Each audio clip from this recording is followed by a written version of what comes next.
Carovana della pace Acli a Favara, un ricco e variopinto corteo per gridare al mondo intero pace e lavoro. Secondo incontro a Porto Empedocle per i 100 anni di Camilleri si è discusso delle tradizioni. Presentato ieri al Parco della Valle la nuova stagione di riflessi culturali che si svolgerà fino al maggio del 2026. Il primo appuntamento il giorno 10 con il leggendario dei Genesis Steve Hackett. La Guardia di Finanza di Palermo scopre una piantagione di marijuana in un capannone a Bolognetta, si scaglia contro il figlio all'ennesima richiesta di denaro nel centro storico della città. Tragedia alle porte di Montaperto, muore un ragazzo di 20 anni, Giuseppe Vinti, finendo fuori strada con la macchina. L'ex assessore Roberta Lala si scaglia contro il sindaco, la città è invasa dai topi.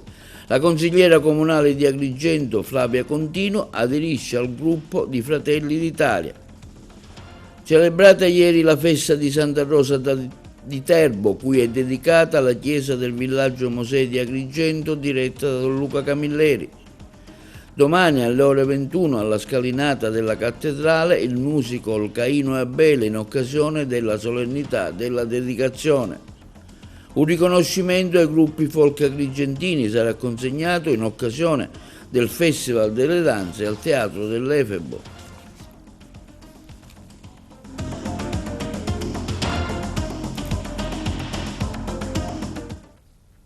Buongiorno, benvenuti con un nuovo appuntamento di TV Notizie di oggi venerdì 5 settembre. La carovana della pace dell'Acli è arrivata a Favara, un ricco e variopinto corteo per gridare al mondo intero la pace e il lavoro. Favara è stata l'unica città della provincia di Agrigento che ha ospitato l'evento. Ce ne parla meglio il collega di Favara, Giuseppe Moscato. La città di Favara ha accolto ieri la carovana della pace Acli. Peace at Work, l'Italia del lavoro costruisce la pace. Carovana che era partita il 2 settembre da Palermo e attraverso tutta l'Italia arriverà a Trieste il 10 dicembre, in coincidenza con l'anniversario della Dichiarazione dei diritti dell'uomo, per concludersi il 15 dicembre a Strasburgo in occasione di una sessione del Parlamento europeo. Sindaci, amministratori, sindacato, chiesa, associazioni, scuole e tanta gente comune si sono uniti alla carovana per gridare una sola parola: pace. Due i cortei che hanno animato la carovana, il primo partito da piazza Don Giustino, il secondo da piazza Angelo Giglia. Quindi tutti in piazza Cavour, in primo piano le associazioni in festa, con loro alcuni disabili in carrozzina che hanno voluto essere presenti e dare il loro messaggio di pace. In piazza Cavour erano già operativi fin dal mattino laboratori di pittura, di teatro, danza e musica. È stata anche allestita una mostra fotografica. In testa alla carovana Pierangelo Milesi, vicepresidente nazionale Acli con delega alla pace, Agata Iello, presidente Acli Sicilia, Stefano Urso, presidente US Acli Agrigento. Con loro il sindaco di Favara Antonio Palumbo, la presidente del consiglio comunale Miriam Mignemi, inoltre diversi primi cittadini, amministratori e consiglieri comunali di altre città dell'Agrigentino. L'arciprete di Favara Don Nino Gulli e diversi parroci, esponenti del sindacato, dell'associazionismo, della scuola, delle associazioni culturali e dello sport. Nel pomeriggio la carovana della pace è proseguita alla Volta di Avola in provincia di Siracusa, ma seguiamo le interviste. Un giorno sicuramente importante per Favara. Da Favara oggi parte questo messaggio di speranza e di pace che vuole coinvolgere tutti, vuole coinvolgere sia i favaresi, sia la provincia di Agrigento, sia tutta la Sicilia. Oggi una tappa importante, una delle 50 tappe che le Acli hanno messo in campo proprio per la pace. È un giorno di festa, un giorno che vogliamo fare il rumore, un giorno veramente che vogliamo dire basta alla guerra. Una soluzione la dobbiamo trovare, non dobbiamo rimanere indifferenti. La pace pace. Non solo partecipe ma anche parte attiva e convinta. Ricordiamo, ha fatto il gemellaggio con la città di Gaza. Favara io l'ho scelta proprio perché, non soltanto perché è il mio paese, ma perché Favara ha partecipato a diverse iniziative e oggi non poteva venire meno. Da Favara parte questo grido di pace che deve arrivare nel cuore e nella mente di quelli che purtroppo iniziano la guerra e la finiscono. Questo messaggio di pace e di speranza non lo dobbiamo abbandonare. Anzi, abbiamo voluto lanciarlo questo messaggio perché la carovana è un'occasione importante, attraverserà tutta l'Italia, è un segno di vicinanza della popolazione. Si poteva organizzare diversamente, ma Favara ha voluto fare una manifestazione di piazza per essere visibile, per coinvolgere la città, tutte le associazioni e i movimenti che a Favara sono sensibili. Del resto la nostra è una città che ha sempre dimostrato di avere a cuore la pace, dall'Ucraina prima all'ultimo atto, il gemellaggio con Gaza City, dimostrano che la sensibilità della nostra collettività è enorme. Oggi dobbiamo lanciare un grido, non risolveremo probabilmente niente, ma poter dire che noi non siamo d'accordo, che non lo fanno in nostro nome, per noi è fondamentale. E oggi da Favara si innalza questo grido di pace, Peace at Work, che accompagnerà la carovana della pace fino a Strasburgo per portare dal basso questa invocazione di pace. C'è un'Italia del lavoro che vuole e che costruisce la pace, e oggi questa manifestazione, tutta la comunità e diverse autorità, rappresentanti di diversi comuni di Agrigento chiedono a tutte le potenze che immaginano di risolvere i conflitti con la forza, la pace, perché la pace è l'unica soluzione per risolvere i conflitti. Da Palermo per Favara, attraversando Assisi per finire a Strasburgo. Pace, pace, pace e lavoro. E la Sicilia ha risposto bene, questa già è la terza tappa. Siamo stati a Palermo, siamo stati a Caltanissetta, oggi Favara ha risposto alla grande con questa manifestazione di pace che sta attraversando le strade di Favara, e continueremo a Siracusa, Catania, per poi appunto arrivare il 15 dicembre a Strasburgo. L'obiettivo è proprio questo: la carovana ha un unico e grande compito, quello di dare un gesto concreto, risvegliare le coscienze e non stare in silenzio davanti al genocidio che sta succedendo. Quindi il nostro compito è questo: arrivare e consegnare questo messaggio di pace che deve essere un punto, non un punto di partenza, ma un cammino fatto tutti insieme. E oggi Favara ha risposto benissimo. Non solo Palestina, non solo Ucraina, ma le centinaia di guerre che insanguinano il mondo chiedono pace. Chiedono il dono della pace, che deve essere non una conquista caratterizzata dal silenzio delle armi, ma da un tacito e da un voluto mettersi allo stesso tavolo da pari da parte di tutti i competitor, altrimenti non ci sarà mai vera pace. Diceva San Giovanni Paolo II che la pace è l'incontro tra la giustizia e la carità, quindi per la vera pace c'è bisogno un po' più di giustizia internazionale e soprattutto l'amore gli uni per gli altri, che ci ricorda, come diceva Papa Francesco, che siamo davvero tutti fratelli. È il semplice cittadino che può fare? Il semplice cittadino intanto manifesta dicendo che la pace è un diritto di tutti. Come cristiano può anche pregare e ricordarselo quando va a votare chi è per la pace e chi è per la guerra. Pace, esatto, non solo un momento di crisi, purtroppo ce n'è tanti nel mondo, e quindi queste manifestazioni devono essere utili e servono per sensibilizzare i cosiddetti padroni del mondo. Non è tollerabile ancora assistere alle parate militari che si vedono da un lato fatte dai paesi che fanno capo alla Cina, che fanno capo alla Russia, dall'altro lato agli Stati Uniti, che pensano solo a fare soldi alle spalle della povera gente. Esattamente, siamo qui proprio in rappresentanza del Consiglio Comunale, uniti all'amministrazione, a tutta la città, a tutte le associazioni, per dare un segnale, per dire no alla guerra, per portare in alto la pace. Speriamo veramente che possa essere un seme che possa raggiungere l'obiettivo, quello di seminare la pace. E si è svolto a Porto Empedocle il secondo appuntamento sui 100 anni di Andrea Camilleri nei locali dell'ex stazione ferroviaria, organizzato dal comune di Porto Empedocle con il finanziamento dell'assessorato ai beni culturali. Il tema trattato: Camilleri e la tradizione, le interviste. Dottoressa, oggi la seconda giornata dedicata ai 100 anni della nascita di Andrea Camilleri. Ecco, si parla delle tradizioni con due validi esponenti, relatori. Sì, siamo passati dalle traduzioni alle tradizioni e questo passaggio è un passaggio obbligato, perché nel vissuto, nell'immaginario, nel narrato, nel teatralizzato di Camilleri ovviamente le tradizioni hanno un ruolo forte, a partire dai racconti della nonna Elvira o dello zio, che erano molto legati al territorio, erano molto legati alle trovature, ma anche alle devozioni.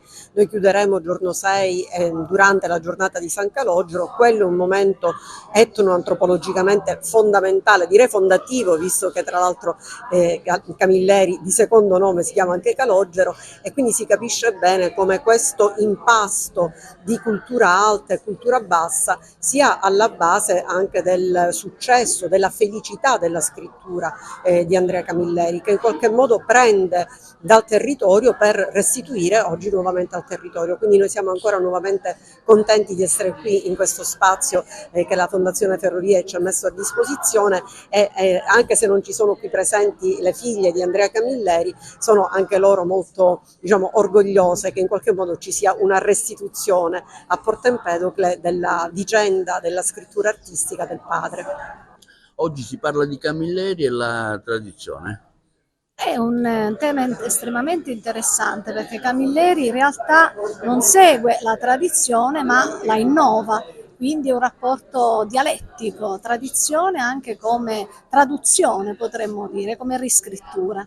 Oggi è il secondo appuntamento di una serie di eventi che ricordano Camilleri e i suoi 100 anni dalla nascita. È un'iniziativa importantissima, ed è importante che soprattutto Porto Empedocle la celebri con un'iniziativa che di fatto diciamo, sottolinea aspetti anche meno noti della personalità dello scrittore, quindi nell'ambito della sua pubblicistica così ampia daremo spazio anche ad elementi, spero, inediti. Ecco, quanto ha inciso Camilleri nella letteratura italiana? Camilleri è uno di quegli scrittori che entrerà certamente nel canone, pur essendo uno scrittore anticanonico, e di fatto questo impasto di italiano e dialetto, questa contaminazione fra tradizione scritta e tradizione orale, rappresentano un elemento di originalità che sicuramente lo colloca fra i grandi scrittori del Novecento. Anche il suo grande successo televisivo ha fatto ciò. Certamente ha influito soprattutto sul grande pubblico, però ciò che conta è che poi, a partire dallo stimolo anche mediatico, anche chi ha seguito appunto lo sceneggiato possa poi accostarsi ai suoi libri e alla sua multiforme produzione. Oggi seconda giornata dedicata ai 100 anni di Camilleri. Sì, oggi è una giornata, mi permetterete di dire, particolare, perché è incentrata su Camilleri e le tradizioni popolari. Io sono qui, infatti oggi terrò una relazione, questo talk su questo tema specifico, perché Camilleri, e nella scrittura di Camilleri, direi anche nella vita di Camilleri, le tradizioni popolari sono un elemento fondante della sua poetica. Quindi a partire sia dai racconti ma anche dai romanzi più noti, nonché sia quelli storici, nonché nei romanzi di Montalbano, come ben sapete, dove tutte le questioni, ad esempio relative alla trovatura nel cane di terracotta, uno per tutti, sono un elemento centrale attorno a cui poi ruota tutto il meccanismo. Oppure un altro incredibile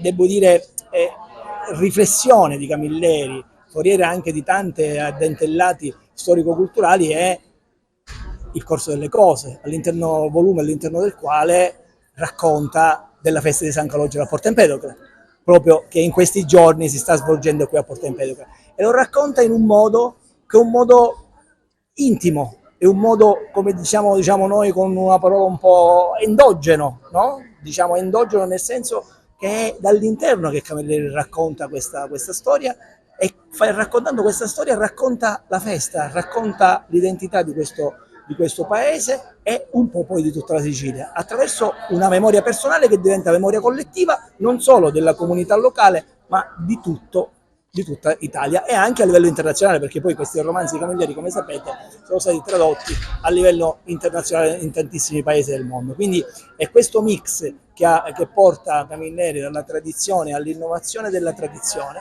è il fulcro del suo pensiero.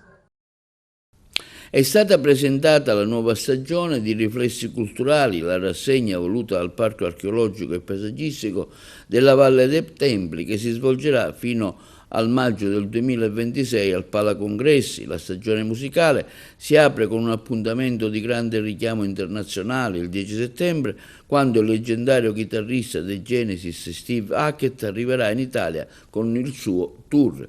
La conferenza stampa è stata tenuta dal direttore del parco Sciarrat e dal direttore artistico Aronica. Terza stagione di Riflessi Culturali 2025, ecco quali le novità di questa nuova edizione, direttore? Le novità sono sicuramente l'ampliamento dell'attività culturale. Come avevo detto nei mesi scorsi, il Palacongressi a ottobre celebrerà il trasloco della biblioteca Luigi Pirandello dalla via Emera al Palacongressi. Questo ci ha permesso di avviare una serie di attività culturali, un progetto scuola ed è per questo che lo stiamo presentando, e quindi un arricchimento, una novità. Avremo gli spettacoli con le mattine per le scuole, abbiamo un progetto di formazione dei ragazzi, ma non solo, anche degli adulti, e abbiamo un team di 8-10 professionisti che lavoreranno per questo filone di didattica. Invece di nuovo teatro, abbiamo ampliato il numero degli spettacoli, ritengo che siano spettacoli di qualità che abbiamo scelto insieme al direttore artistico Gaetano Aronica, e poi abbiamo i nostri concerti jazz intervallati da alcuni momenti che riguardano la musica classica. Ci sarà anche la musica e ci saranno ulteriori attività. Poi ci sarà il progetto scuola, come dicevo poco fa, che permetterà tra l'altro un rapporto culturale nuovo con i giovani. Lo abbiamo fatto già dal primo anno, siamo felici di avere passato i primi 2 anni e di essere a poco cresciuti. Il terzo anno sarà quello che comprenderà l'attività culturale più ampia. Direttore, un bilancio di questa stagione estiva la possiamo fare? Devo dire che è stata una stagione per noi fortunatissima, concerti di livello internazionale che hanno riguardato la musica classica, il concerto di Muti, che hanno riguardato la musica jazz, che hanno riguardato il teatro, che hanno riguardato altri siti. Siamo stati a Licata, siamo stati alla Villa Romana a Punta Grande, sold out ogni sera, un cartellone pienissimo che finirà il 10 di settembre con il concerto che aprirà comunque la stagione al Palacongressi di Stevie Hackett. Quindi devo dire, tutto sommato, un impegno importante, è un progetto culturale che è andato al di sopra delle nostre aspettative. Parliamo di questa campagna di scavi che anche a Real Monte abbiamo visto nuove iniziative, ecco, fino a quando si protrarranno?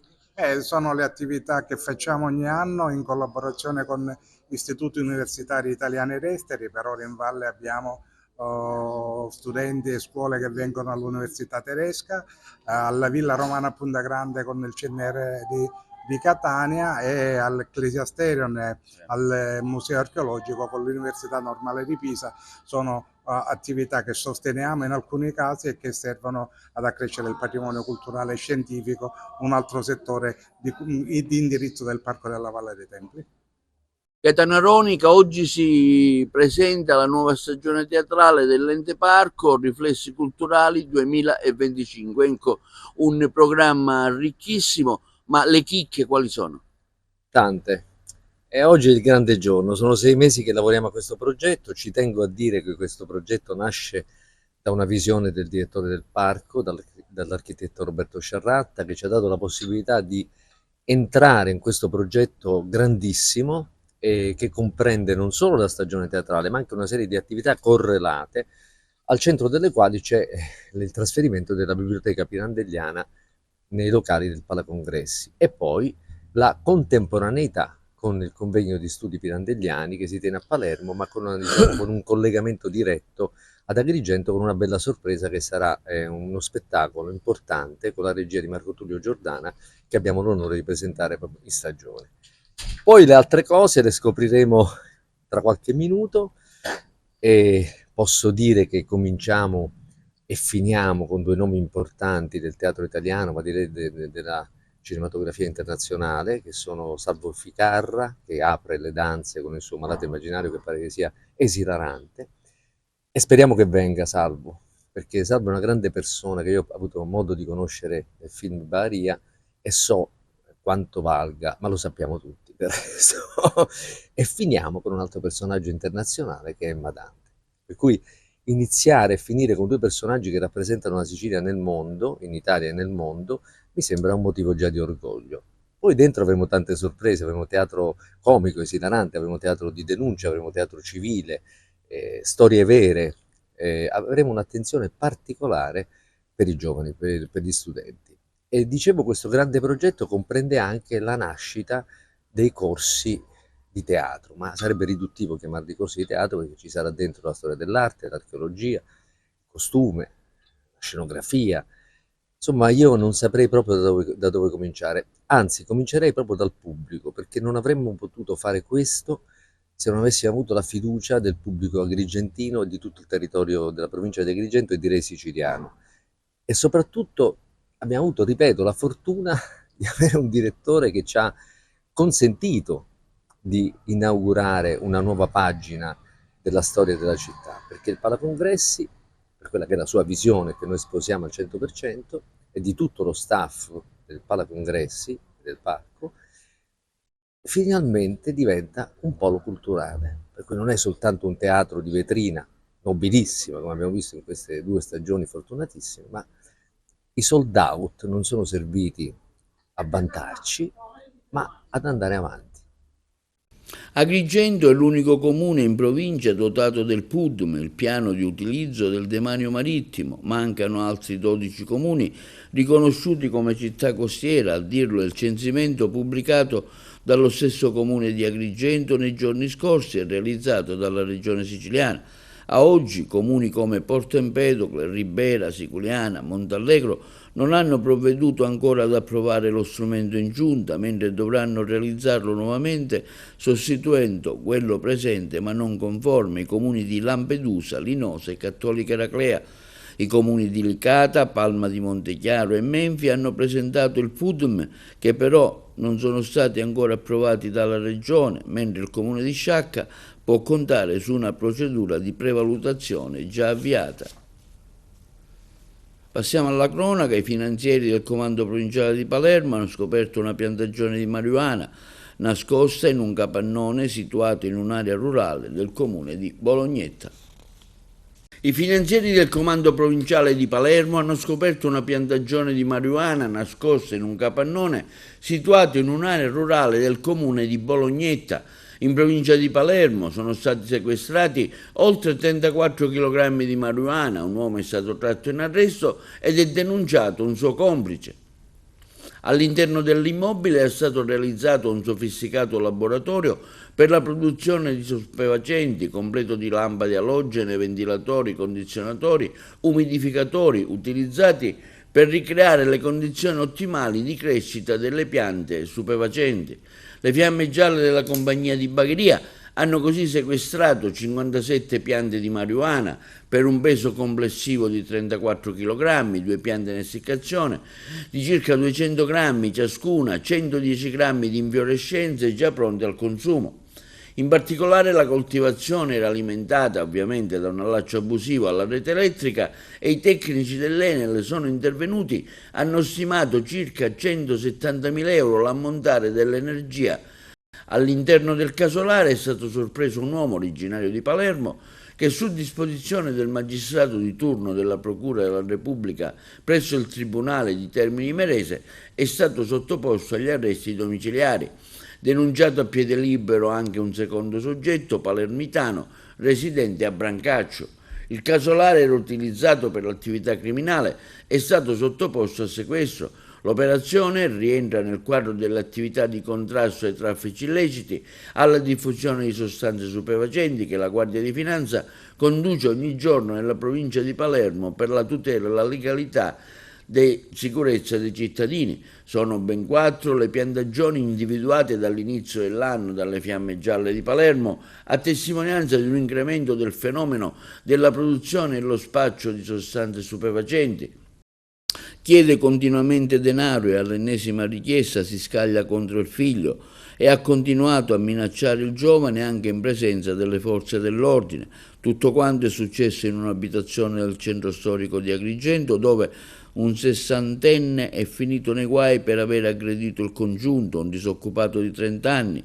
Sono stati alcuni vicini di casa a chiamare le forze dell'ordine dopo aver sentito i trambusti. I carabinieri sono intervenuti sul posto, hanno evitato il peggio. Il padre, esasperato, avrebbe colpito il figlio più volte, provocandogli dei traumi. Il trentenne è stato medicato dal personale del 118 di un'ambulanza direttamente recatasi sul posto, mentre il genitore è stato segnalato all'autorità giudiziaria. Il sessantenne ha raccontato ai carabinieri di non farcela più e di aver invitato più volte il figlio a cercarsi un lavoro e non chiedere continuamente soldi.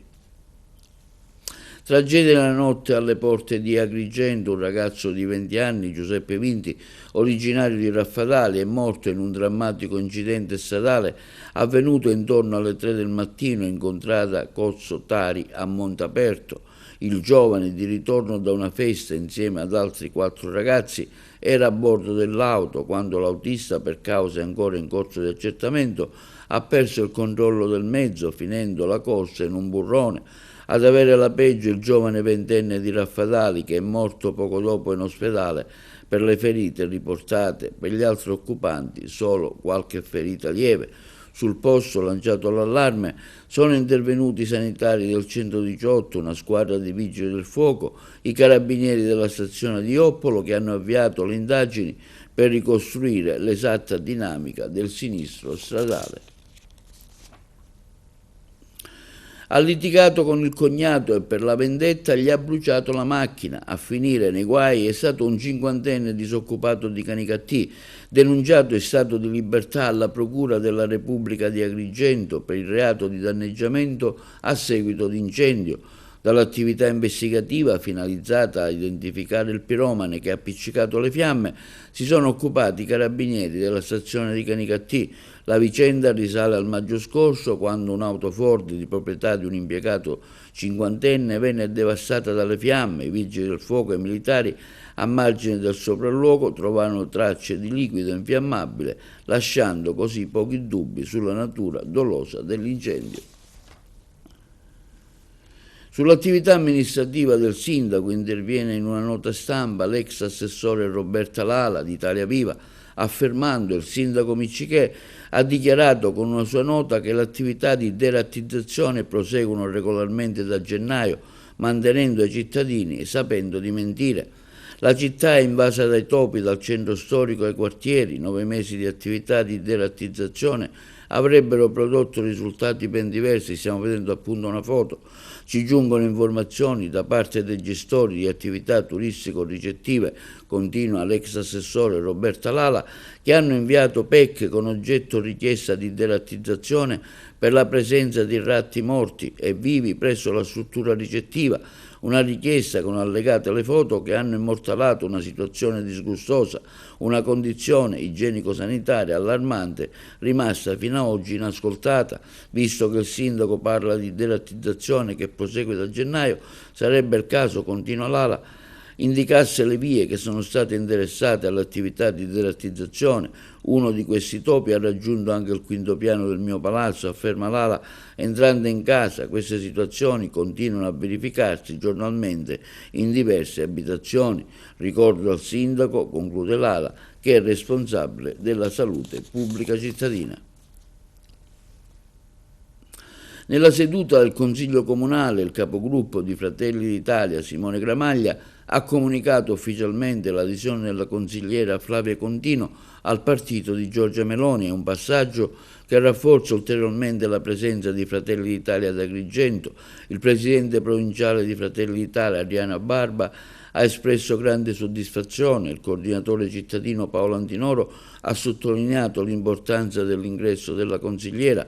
Il capogruppo consiliare Simone Gramaglia ha aggiunto: rivolgo a Flavia il più cordiale benvenuto nel nostro gruppo in Consiglio Comunale. Aderisco con grande entusiasmo a Fratelli d'Italia, ringrazio il capogruppo Simone Gramaglia e tutti gli altri consiglieri comunali di Fratelli d'Italia per avermi accolta con grande affetto e mi metto subito a disposizione del partito.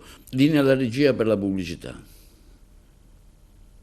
Si è celebrata ieri 4 settembre la festa dedicata a Santa Rosa da Viterbo, cui è dedicata la parrocchia del Villaggio Mosè, diretta dal parroco Don Luca Camilleri. Noi abbiamo seguito la cerimonia. Si è celebrata ieri 4 settembre la festa dedicata a Santa Rosa da Viterbo, cui è dedicato alla parrocchia del Villaggio Mosè di Agrigento, diretta dal parroco Don Luca Camilleri. Un trito di celebrazioni per la santa originaria di Viterbo, nata da una famiglia povera, che visse una vita di penitenza e apostolato pubblico nella sua città, diventando nota per la difesa al territorio viterbese, per i suoi miracoli e per il suo fervore religioso. Ieri la Santa Messa concelebrata da Don Lillo Argento, dal missionario Said dell'Ordine Antoniano Maronita, originario del Libano, che da un mese ha vissuto l'esperienza parrocchiale e che nella sua omelia ha voluto ricordare le gesta della Santa Francescana e del suo percorso religioso. Durante la messa solenne la partecipazione del coro diocesano, diretto da Gabriella Fazzi, nel corso della Sacra Funzione, gremita di fedeli, anche la celebrazione di 50 anni di matrimonio, le nozze d'oro di una coppia di sposi agrigentina. Santa Rosa è una figura sempre attuale perché è stata una figura prima di tutto pacificatrice della sua città. Abbiamo avuto la grazia di celebrare con devozione e fervore il triduo di Santa Rosa, che è stato anche predicato dal padre Said Yazbek, libanese dell'ordine antoniano maronita.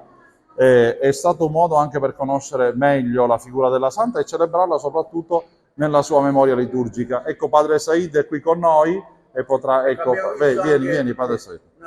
Padre Said, parliamo di questa esperienza qui presso la chiesa Santa Rosa da Viterbo. Lei ha detto che andrà via in Libano. Ecco, parliamo appunto di questa sua esperienza, come l'ha vissuta, come ha vissuto l'incontro con i cristiani argentini e siciliani.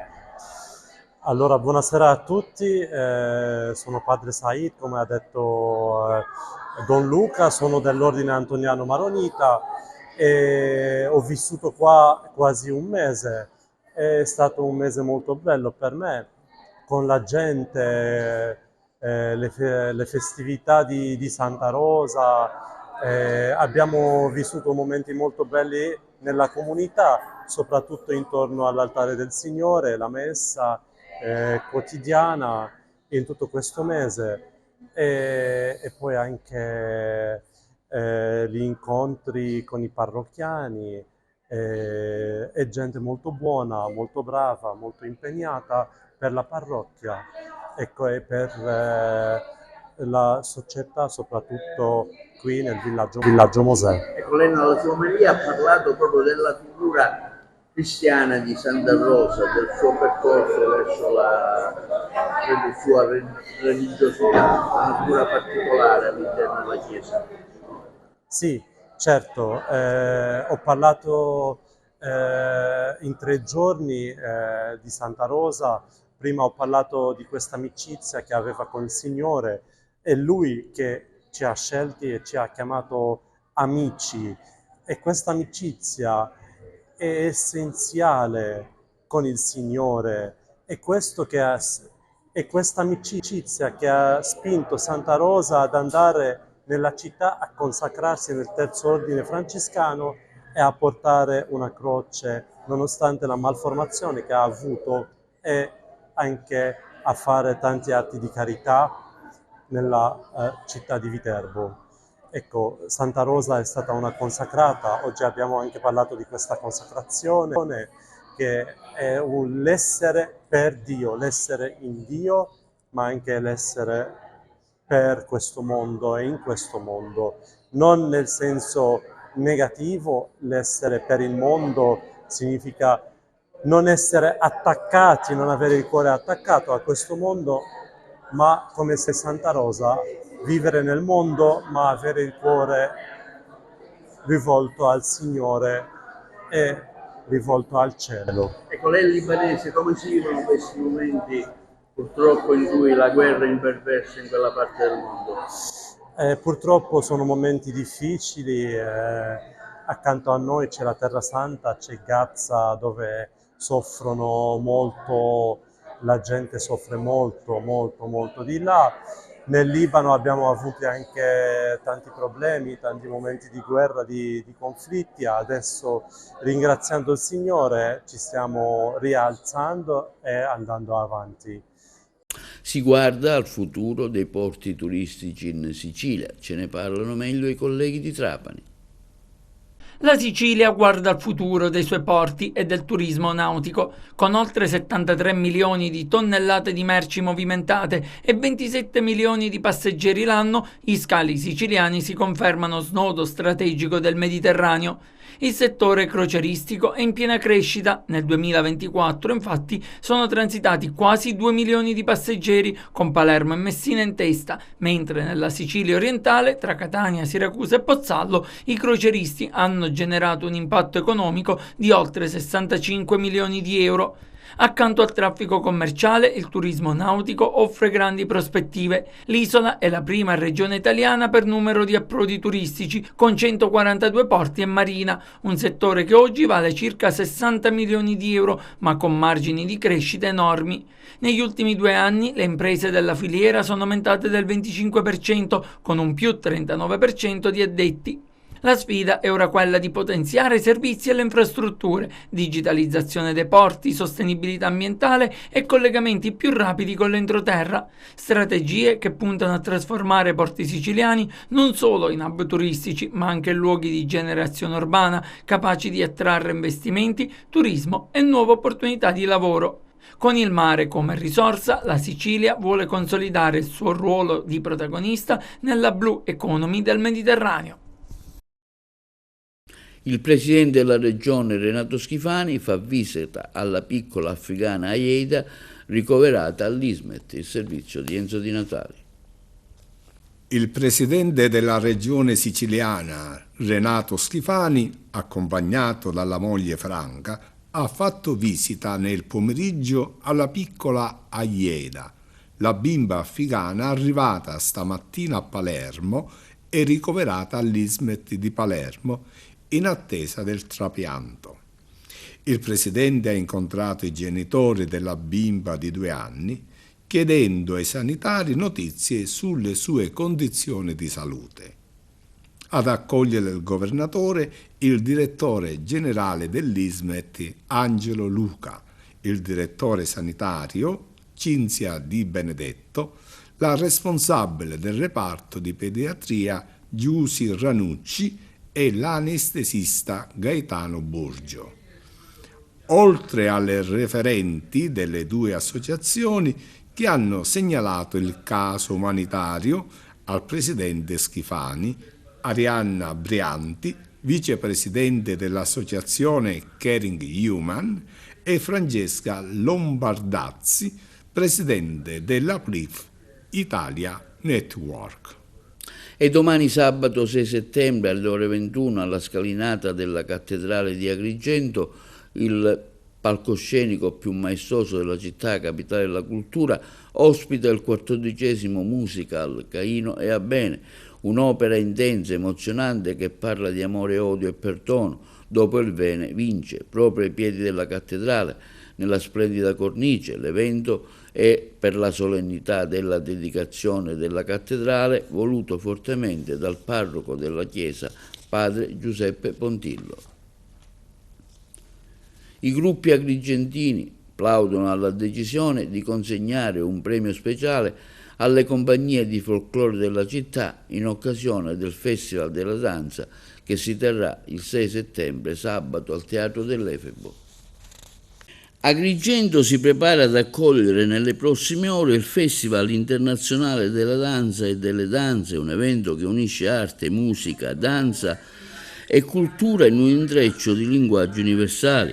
Sono attesi ad Agrigento importanti ospiti che si esibiranno al Teatro Pirandello e al Teatro dell'Efebo con la cerimonia di consegna dello Schiaccianoci d'Oro e del premio Carla Fracci per i giovani. Particolare apprezzamento agli organizzatori per il premio Folklore Agrigentino, Danza e Popoli, dedicato ai gruppi folcloristici di Agrigento, che sintetizza lo sforzo comune dei gruppi folcloristici impegnati nel territorio e all'estero a rilanciare il turismo delle radici. È un premio che rappresenta un elemento di forza, di attenzione per l'attività artistica, di promozione e valorizzazione della Sicilia e della città di Agrigento Capitale 2025. I gruppi agrigentini Valdacragas, Città di Agrigento, Kerkent, Gergent e i Picciotti da Pultedda sono davvero orgogliosi di ricevere questo ambito riconoscimento nella serata finale della manifestazione prevista sabato 6 ottobre presso il Teatro dell'Efebo all'interno del Giardino Botanico. Sarà presente una coppia di ogni gruppo folcloristico agrigentino, unitamente al presidente in segno di riconoscenza artistica e culturale.